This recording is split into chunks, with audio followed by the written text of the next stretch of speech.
Y. Students work for. C. Students and Y. B. Students work for the. Book by Robert Kiyosaki. An Educational Crisis. First वाले chapter में Robert T Kiyosaki argues करते हैं कि financially important stuff school में नहीं बल्कि घर में पढ़ाया जाना चाहिए। स्कूल और यूनिवर्सिटीज में बच्चों और टीनएजर्स का नंबर फास्ट इंक्रीज हो रहा है, हालांकि अभी करिकुला में फाइनेंशियल एजुकेशन को उतनी इम्पोर्टेंस नहीं मिली है। ये बुक फाइनेंशियल एक्सपीरियंस देगी जिसके बारे में आपने स्कूल में थोड़ा बहुत पढ़ा। ऑथर मानते हैं कि फाइनेंशियल क्राइसिस की वजह गरीब और अनएजुकेटेड लोग नहीं हैं बल्कि अमीर लोग हैं। आज की एजुकेशनल सिस्टम में लॉन्गेस्ट लेग इन टाइम यानी कि टाइम गैप काफ़ी ज़्यादा है। अ लैग इन टाइम किसी आइडिया के कंसीविंग और उसके एक्चुअली इम्प्लीमेंटिंग के बीच का डिफरेंस होता है। एक बार आप इस बुक से ये नॉलेज लेंगे तो आगे अपने बच्चों को भी ये नॉलेज पास कर सकते हैं ताकि आप उन्हें बगैर पैसे दिए भी फाइनेंशियल हेड स्टार्ट दे सके।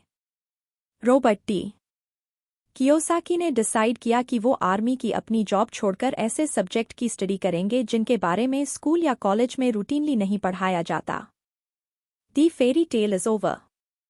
पुराने टाइम में लाइफ किसी फेरी टेल जैसी इजी होती थी, जहां आप कॉलेज जाकर डिग्री लेते थे और किसी कंपनी में आपको एक हाई पेइंग जॉब मिल जाती थी जिससे आप अपने सारे स्टूडेंट लोन्स चुका देते थे। लेकिन बदकिस्मती से अब वो बात नहीं रही। आजकल एक स्टूडेंट की लाइफ किसी रोड ट्रिप जैसी होती है। पहले कॉलेज जाना, ग्रेजुएट होना और स्टूडेंट लोन्स के साथ साथ इंटरेस्ट भी बढ़ता जाता है, जो एक्चुअल में स्टूडेंट्स को और भी पुअर बना देता है। और ऊपर से अनएम्प्लॉयमेंट क्राइसिस की वजह से ना सिर्फ अमेरिका बल्कि सारी दुनिया के स्टूडेंट्स जॉबलेस घूम रहे हैं और ये साइकिल चलता जाता है। पेरेंट्स सोचते हैं कि हमारे बच्चे को कॉलेज में एडमिशन मिल गया तो बस अब उसकी लाइफ सेट है। कॉलेज में एडमिशन मिलना कोई लाइफ जैकेट नहीं है, और जिस हिसाब से अनएम्प्लॉयमेंट बढ़ती जा रही है और लोग लो वेजेस पे काम कर रहे हैं, उससे यही प्रूव होता है। कई मशहूर कैरेक्टर्स जैसे जॉर्ज वाशिंगटन और बेंजामिन फ्रैंकलिन ने तो अपनी स्कूली एजुकेशन भी फिनिश नहीं की थी। पॉइंट यह है कि आपको वो सब्जेक्ट्स पढ़ने चाहिए जो आपको फूड चेन के टॉप तक ले जाए। रॉबर्ट टी कियोसाकी का माइक नाम का एक फ्रेंड था जिसके पापा का निकनेम रॉबर्ट के अकॉर्डिंग रिच डैड था। Rich dad most of the time Robert के साथ मोनोपोली खेला करते थे, जो रॉबर्ट के लिए एक आई ओपनिंग एक्सपीरियंस था। लेकिन रॉबर्ट के डैड को ये बात पसंद नहीं थी। उन्हें लगता था कि उसे खेलने के बजाय अपना होमवर्क करना चाहिए। रॉबर्ट रिच डैड के लिए फ्री में काम किया करता था क्योंकि रिच डैड रॉबर्ट के माइंड से पैसे के लिए काम करने का आइडिया मिटा देना चाहते थे। वो चाहते थे कि रॉबर्ट एक कैपिटलिस्ट बने। फ्यूचर में रॉबर्ट में फाइनेंशियल एजुकेशन के लिए कई सारी कंपनीज खोली जहां बोर्ड गेम्स प्रोड्यूस किए जाते थे जिससे लर्निंग एक्सपीरियंस ईजियर और फन हो। दूसरी की थी मनी के बारे में आर्ग्यूमेंट के बजाय ओपनिंग डिस्कशन करना। मनी प्रॉब्लम हर घर में डिस्कस होनी चाहिए ताकि इस बारे में ज़्यादा नॉलेज इंक्रीज हो और ऐसे सॉल्यूशन मिल सके जो नॉर्मली किसी के माइंड में नहीं आते हैं। Prepare your child for the worst. Honest और रूड होने के बीच में एक फाइन लाइन है। सेम चीज़ अप्लाई होती है जब आप अपने बच्चे को फ्यूचर के लिए प्रिपेयर करें। अपने बच्चों को लाइफ रियलिटीज से बचाने की कोशिश ना करें और ना ही ओवर प्रोटेक्टिव पेरेंट्स बने। उन्हें फ्यूचर के लिए प्रिपेयर करें। बच्चों के सामने 4 मेन प्रॉब्लम्स आती है जो उन्हें शायद फेस करनी पड़े और उन्हें इसके लिए रेडी रहना चाहिए। फर्स्ट प्रॉब्लम है बड़े होने की। अब यहाँ प्रॉब्लम यह है कि डिक्लाइनिंग इकोनॉमी के साथ गवर्नमेंट के पास इतने रिसोर्सेज नहीं होंगे कि सबको ज़रूरी हेल्थ केयर फैसिलिटीज़ और पेंशन वगैरह प्रोवाइड की जा सके। और बढ़ती उम्र अपने साथ कुछ प्रॉब्लम्स भी लेकर आती है, जैसे कि मल्टीजेनरेशनल हाउसिंग मतलब कि पेरेंट्स बच्चों के घर रहने चले जाते हैं या फिर बच्चे पेरेंट्स के घर मूव हो जाते हैं। केस जो भी हो, लेकिन इससे हाउस ओनर के खर्चे ज़रूर बढ़ जाते हैं। एक और मेजर प्रॉब्लम है हेल्थ केयर, जो कि गवर्नमेंट के टैक्स का सारा पैसा चूस लेती है। हमारे बच्चों की सेकंड मेजर प्रॉब्लम है कंपाउंड डेट, जिसे आइंस्टाइन ने दुनिया के मोस्ट पावरफुल फोर्स के रूप में डिस्क्राइब किया है। थर्ड प्रॉब्लम है न्यू डिप्रेशन। क्या कमिंग डिप्रेशन 1929 के ग्रेट US डिप्रेशन के जैसा होगा, जहां सेवर्स विनर्स थे, या फिर 1920 के जर्मन हाइपरइन्फ्लेशन के जैसा, जहां डेटर्स यानी उधारी वाले विनर्स थे। हमारे बच्चों को दोनों ही सिनारियोज के लिए रेडी रहना होगा। फोर्थ चैलेंज है हाई टैक्सेस। आने वाले फ्यूचर में टैक्स और भी हाई होंगे, क्योंकि ज्यादा मनी प्रिंट करने के लिए ज्यादा टैक्सेस लगाने होंगे। और ज्यादा कॉम्प्लेक्स वाली बात यह है कि वेलफेयर प्रोग्राम्स को ज्यादा फंड की जरूरत पड़ेगी, जिसे कि टैक्स फंड करते हैं। एक डायग्राम है जिसे कैश फ्लो डायग्राम के नाम से जाना जाता है। ये वर्कफोर्स को एम्प्लॉइज में डिवाइड करता है, स्मॉल बिजनेस, बिग बिजनेस और इन्वेस्टर्स। इस डायग्राम की सिग्निफिकेंस ये है कि इसमें हर सेक्टर का टैक्स पेमेंट का परसेंटेज डिफरेंट है। स्मॉल बिजनेस और एम्प्लॉइज सेक्टर सबसे ज्यादा टैक्स पे करता है। इसीलिए अपने बच्चों को स्कूल भेजने और उन्हें एक अच्छी सी सिक्योर जॉब करने के लिए एनकरेज करने का ये मतलब भी होगा कि आप उन्हें हायर अमाउंट ऑफ टैक्स पे करने के लिए भी बोल रहे हैं। इसके पीछे आइडिया यही है कि ऐसा सेक्टर चूज किया जाए जहां आपको कम टैक्स देना पड़े। हालांकि बच्चों को डिफरेंट सेक्टर्स के बारे में पता होना चाहिए, ताकि वे अपने चॉइस के हिसाब से डिसाइड करें कि उन्हें क्या बनना है। किसी बड़े बिजनेस को ज्वाइन करना या इन्वेस्टर सेक्टर में जाने की कोई स्पेसिफिक एजुकेशन लेवल या एज नहीं होती। इसके लिए सिर्फ हार्ड वर्किंग और ट्रस्टवर्दी लोगों का साथ चाहिए। एक पेरेंट का सबसे क्रूशियल रोल्स होता है अपने बच्चे में लर्निंग की हैबिट डेवलप कराना। अगर आपके बच्चे ने बी और आई सेक्टर ज्वाइन करना सीख लिया, तो फिर कोई फर्क नहीं पड़ता कि वो कौन सा प्रोफेशन चूज करेगा। ऑथर को लगता है कि टैक्सेस गरीबों का पैसा चुराने का एक तरीका है बस, और टैक्स पे करना कोई नेशनल ड्यूटी नहीं होती। और इस चोरी के पीछे की वजह है लैक ऑफ फाइनेंशियल एजुकेशन। और एक कहावत है कि जो पास्ट याद नहीं रखते अक्सर इसे दोहराते हैं, those that can not remember the past are condemned to repeat it, those that can not remember the past are condemned to repeat it. Past generation ने हिस्ट्री से कुछ नहीं सीखा। आज की दुनिया को टैक्स पेयर्स के रूप में जाना जा सकता है, जो डे बाई डे गरीब होते जा रहे हैं और बैंकर्स अमीर होते जा रहे हैं। अपने बच्चे को फाइनेंशियल हेड स्टार्ट देने के लिए रियल लाइफ प्रॉब्लम्स को चैलेंज की तरह ले, जहां आप उसे डिफरेंट सॉल्यूशन ऑफर करें और उसके साथ मैटर डिस्कस करें। Windows of learning. जैसे जैसे बच्चे बड़े होते हैं, उन्हें पैसे की इम्पोर्टेंस पता चलती है। आपका बच्चा $1 और $5 के बिल में डिफरेंस समझने लगे तो उसकी फाइनेंशियल एजुकेशन स्टार्ट कर दो। हम बच्चे की लाइफ का लर्निंग फेस 3 विंडोज में डिवाइड कर सकते हैं। फर्स्ट विंडो है क्वांटम लर्निंग, जो कि पैदा होने से 12 इयर्स की एज के बीच है।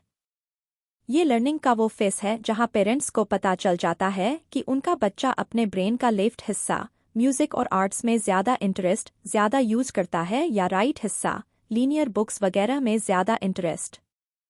टीचिंग के लिए गेम्स को बेस्ट टूल इसीलिए माना जाता है क्योंकि ये सेम टाइम में हमारे ब्रेन के दोनों हिस्सों के एंगेज रखता है, जो कि लर्निंग प्रोसेस को इमोशनल और मेंटल दोनों बनाती है।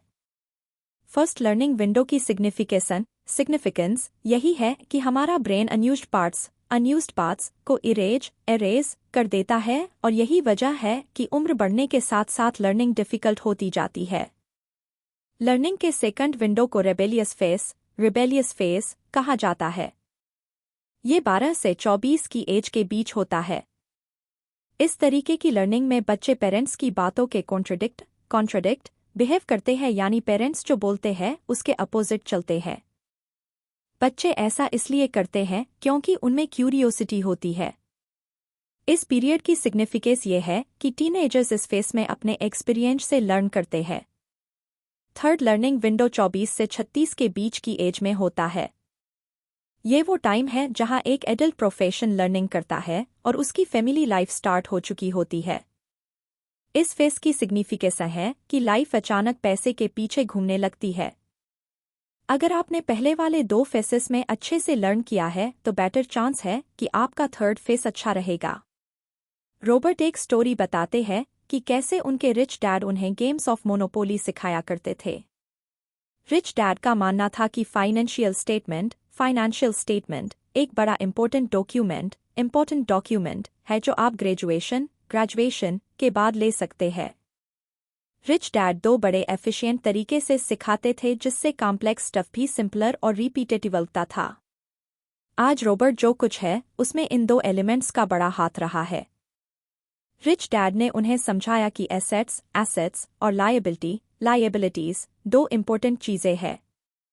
उन्होंने समझाया कि एसेट्स पैसे आपकी जेब में डालती है और लायबिलिटी पैसे आपकी जेब से निकलवाती है, और ये समझना रॉबर्ट के लिए एकदम सिंपल था। रॉबर्ट क्लियर करते हैं कि पेरेंट्स को अपने बच्चों से हमेशा गुड ग्रेड्स की उम्मीद नहीं करनी चाहिए, बल्कि ये जानना ज़्यादा इम्पोर्टेंट है कि उनके बच्चे किस फील्ड में जीनियस है। नेक्स्ट वो कुछ टिप्स देते हैं ताकि आप बी और आई सेक्टर्स में बेस्ड बन सके। पहली बात ये कि आपको हर फील्ड में बेस्ट लोग रिक्रूट करने होंगे जो आपके बेस्ट एडवाइजर्स बन सके। सेकंड चीज़ कि आपको अपनी मदर लैंग्वेज की ही मल्टी लैंग्वेज सीखनी होगी, यानी हर प्रोफेशन की लैंग्वेज। फाइनली आपको हर किसी के साथ रिस्पेक्टफुली पेश आना सीखना होगा। जब आप एम्प्लॉयीज़ को रिस्पेक्ट देते हैं तो वे भी 10 गुना ज़्यादा मेहनत करते हैं, और वो भी सेम सैलरी में। बिजनेस इंडस्ट्री का एक और इम्पोर्टेंट पॉइंट ये है कि बिजनेस कोई डेमोक्रेसी नहीं है। एम्प्लॉयीज़ को वही करना पड़ता है जो उनके एम्प्लॉयर उनसे चाहते हैं। उन्हें बोलने का मौका नहीं दिया जाता कि काम कैसे करना है। कॉन्सिक्वेंटली एम्प्लॉयर ही सारे लॉस अफोर्ड करता है, ना कि एम्प्लॉयीज। ए और सी स्टूडेंट्स के बीच मेजर डिफरेंस यही है कि ए स्टूडेंट फाइनेंशियल सिक्योरिटी देखता है, जब किसी स्टूडेंट हमेशा ऐसे डिसीजन लेकर रिस्क लेने को रेडी रहता है जो उसकी फाइनेंशियल लाइफ को लाइन पर लाकर रख देते हैं। ए स्टूडेंट्स बैड पीपल नहीं है, बस वो थोड़ा ऐसे रिस्क लेने में डरते हैं जो उन्हें एकदम अमीर या गरीब बना दे।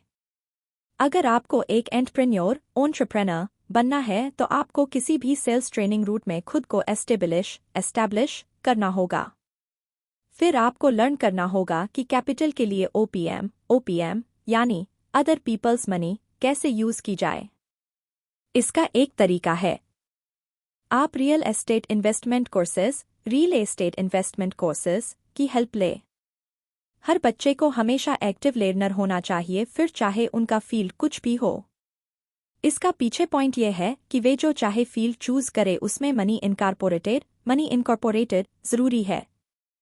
और यही वजह है कि पेरेंट्स बच्चों की फाइनेंशियल एजुकेशन जितनी जल्दी पॉसिबल हो उतना बेटर होगा। एक और चीज़ कंसीडर करनी चाहिए कि हम अपने पास्ट एक्सपीरियंस से लर्न करें, जो हो गया उसका रिग्रेट ना करें, बल्कि अपने एक्सपीरियंस में भी कुछ अच्छी चीज़ ढूंढे।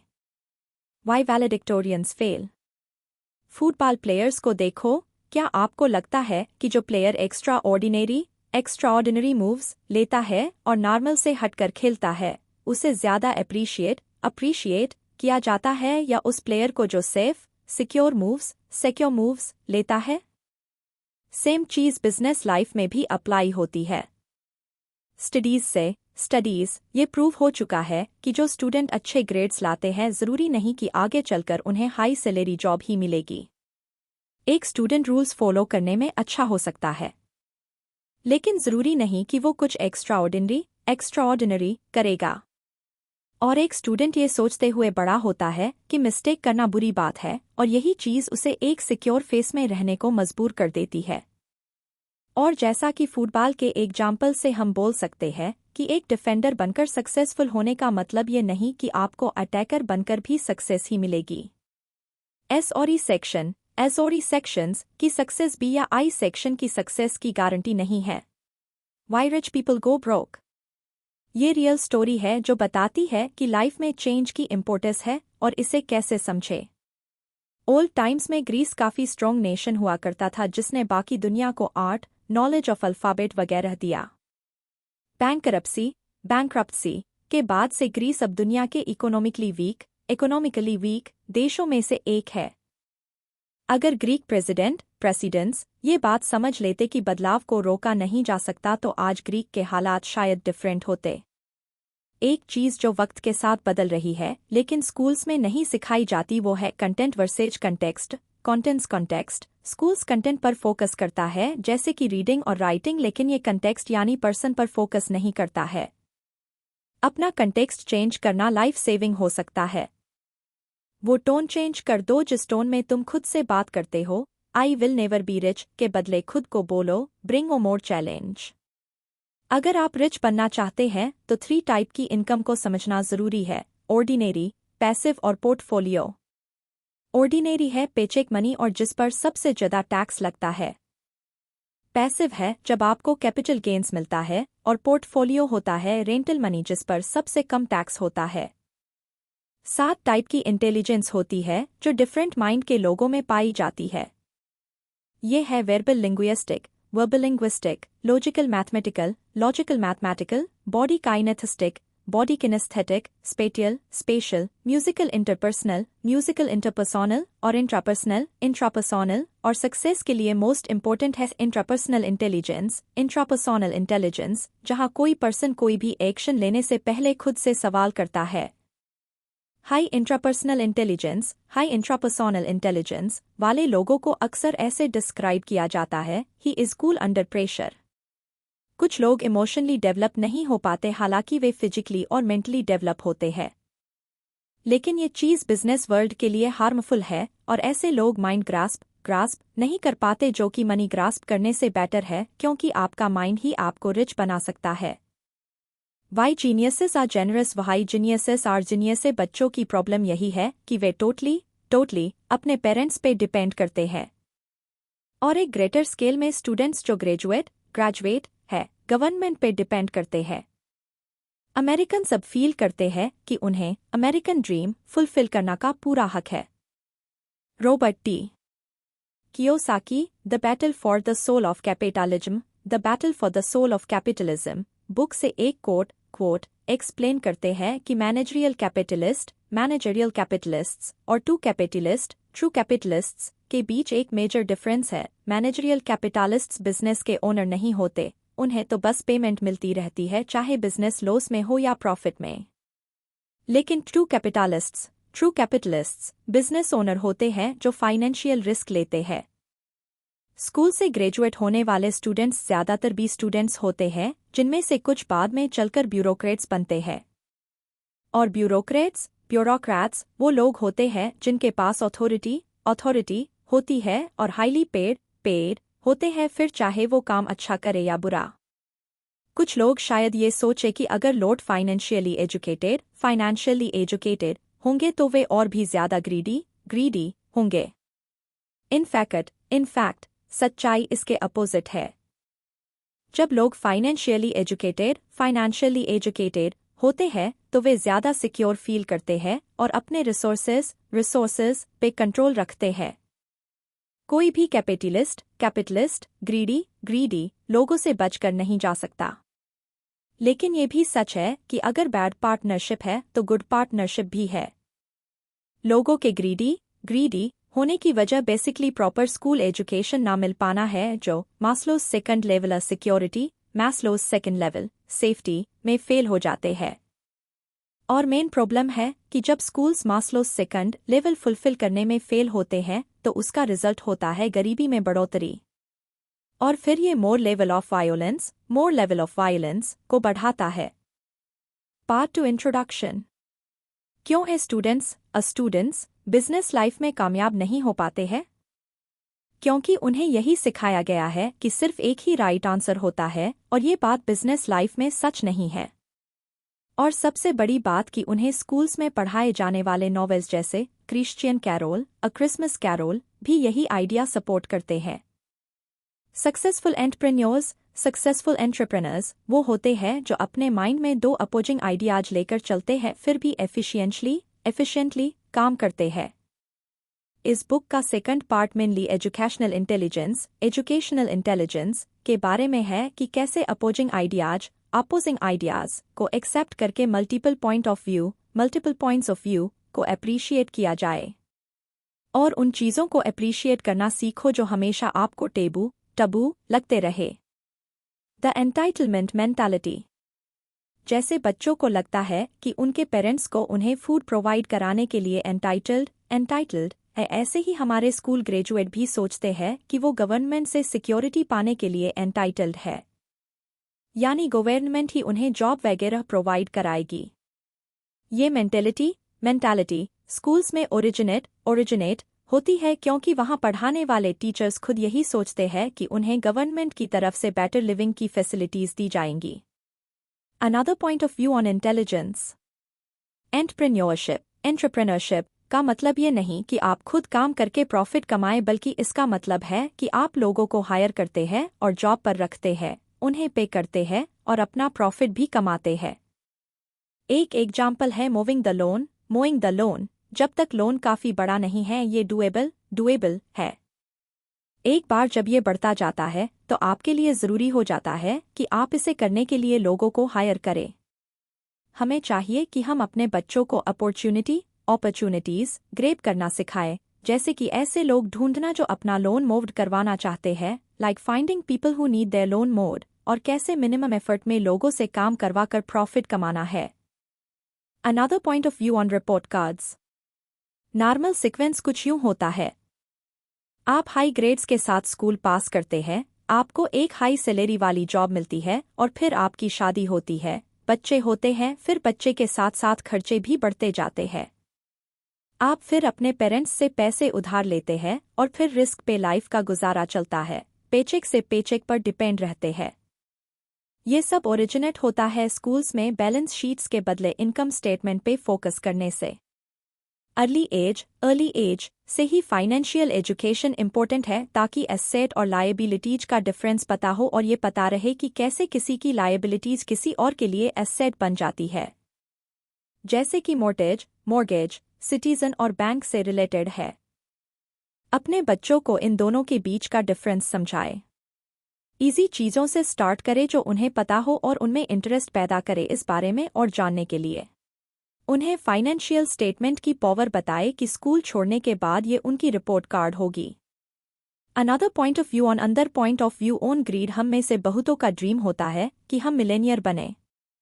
क्या आप जानते हैं कि डिफरेंट टाइप के मिलेनियर होते हैं?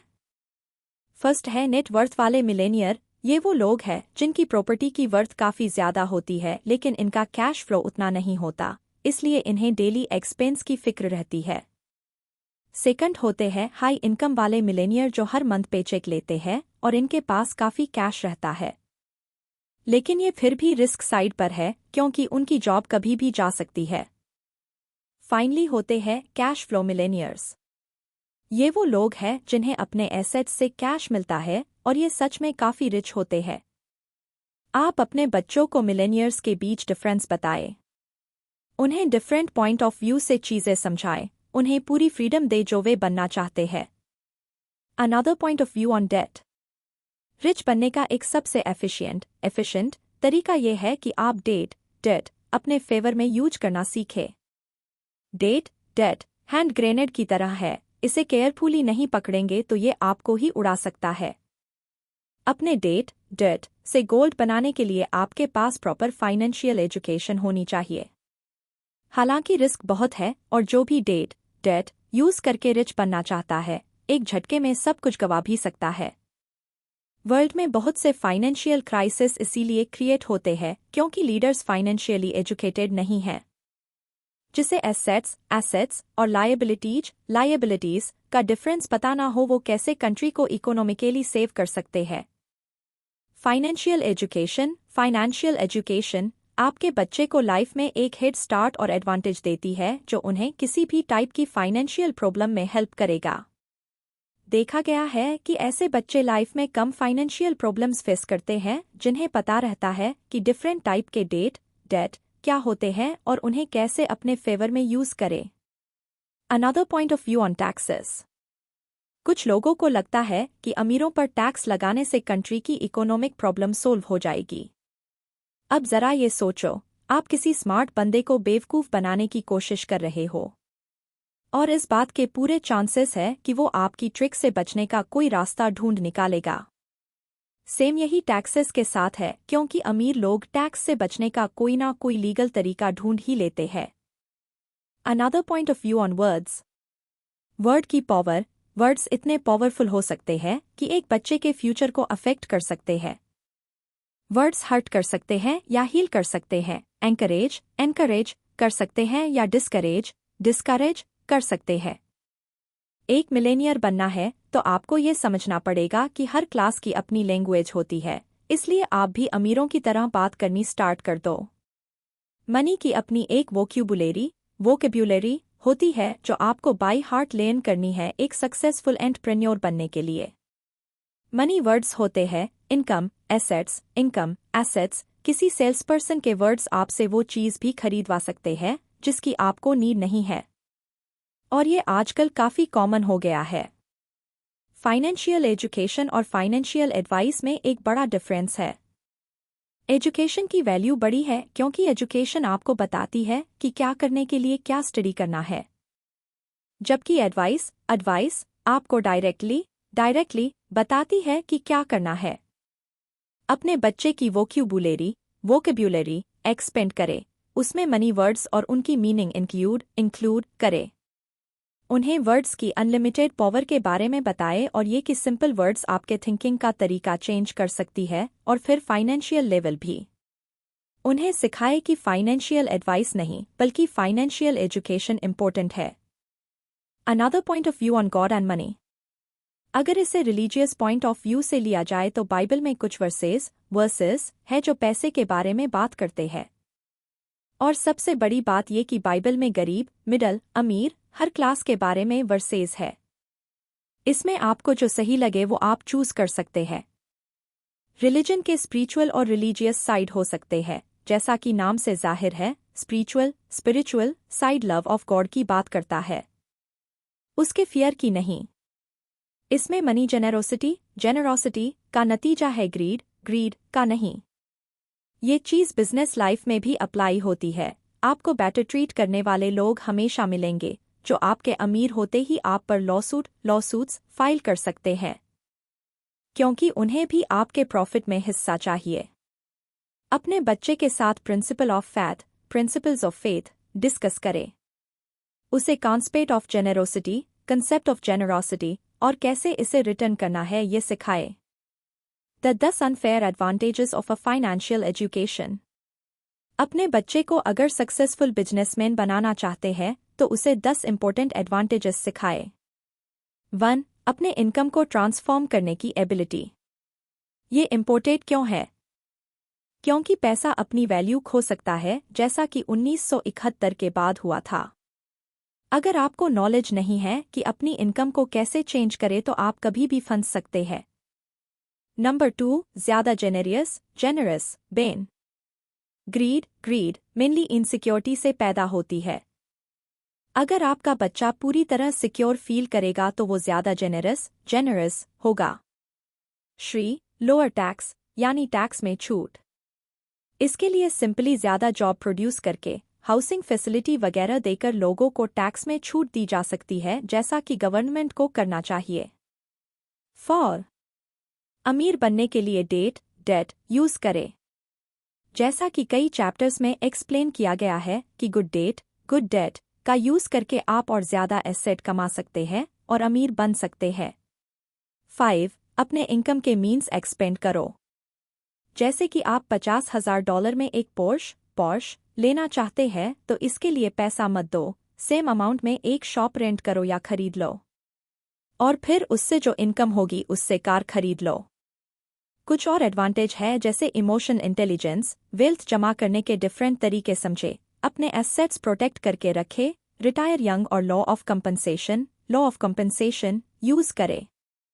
आजकल लोगों के एटलीस्ट 2 प्रोफेशन तो होने ही चाहिए, एक सेल्फ प्लेजर के लिए और एक पैसा कमाने के लिए।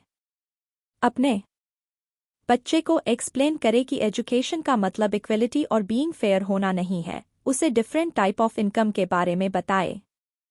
उसके लिए एक एक्टिव लर्निंग एनवायरनमेंट क्रिएट करे, जिससे उसे ज़्यादा लर्निंग और ज़्यादा डिस्कस करने का मौका मिले। उन्हें रियल वर्ल्ड फेस करने के लिए अभी से प्रिपेयर करना स्टार्ट कर दो। Be fed. अपना खुद का पैसा प्रिंट करने के अलावा क्या ऑप्शन है आपके पास जिससे आप अमीर बन सकते हैं? नथिंग। ऐसा तब होते हैं जब आप किसी कंपनी के ओनर होते हैं और ये पब्लिक हो जाए। अगर आपको पैसा चाहिए और आपकी कंपनी पब्लिक हो तो सिंपली ज़्यादा शेयर बेचे। इनफैक्ट कोई भी बिजनेस मनी प्रिंटिंग बिजनेस बन सकता है, फिर चाहे आप छोटी सी शॉप में लेमनेट बेचे या किसी बड़ी सी पब्लिक कंपनी के मालिक हो। अपने बच्चों को अभी से बिजनेसमैन बनने के लिए एनकरेज करें। उन्हें एनकरेज करें अपने लिए टीम ऑफ एक्सपर्ट बनाने के लिए जो उनकी फ्यूचर प्रॉब्लम सोल्व करे। Final thoughts. घर ही वो जगह है जहां बच्चा सबसे पहले सीखना शुरू करता है। अपने बच्चे के लिए एक बेस्ट लविंग होम बनाएं। लव एक प्रेशियस गिफ्ट है जिसमें कोई पैसा नहीं लगता। अपने घर को इस प्रेशियस गिफ्ट से भर दे। फाइनेंशियल वर्ल्ड की एक प्रॉब्लम यह है कि स्कूल्स की एजुकेशन बदलते वक्त के साथ कदम से कदम मिलाकर नहीं चल पा रही है। फॉर्चुनेटली बच्चे टाइम के साथ चेंज अडॉप्ट कर लेते हैं, लेकिन एजुकेशन सिस्टम नहीं कर पाती। इसलिए अपने बच्चों को गेम्स के थ्रू लर्निंग कराते रहे, उन्हें हमेशा एज रखे। इसके लिए एजुकेशनल गेम्स काफ़ी बेनिफिशियल हो सकते हैं जिसमें आपका बच्चा लॉन्ग टाइम तक इंटरेस्ट ले सके। लर्निंग बाय एग्जाम्पल्स यानी एग्जाम्पल देकर सिखाना शायद टीचिंग का बेस्ट तरीका है। लर्निंग को सेलिब्रेट करे और अपने बच्चे के लिए एग्जाम्पल सेट करे, उसे हमेशा नई चीज़ें डिस्कवर करने के लिए एनकरेज करे।